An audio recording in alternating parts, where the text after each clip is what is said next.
How to send money to PayPal. Hey everybody, welcome back to our channel. In today's video, I'm going to guide you through the steps on how you can send money to PayPal, so make sure to watch the video till the end.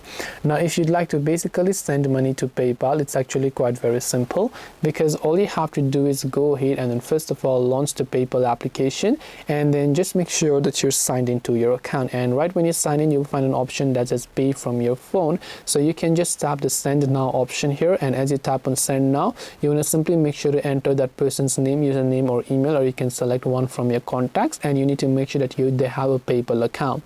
So once you make sure that they have a PayPal account, just make sure to enter the amount of money that you'd like to send them. You can add a message, but that's really optional, and then you can also choose to add a USD or currency, whichever currency you'd like to send them in. Then after you do that, you can just tap the next option, and then you'll be able to send them the money.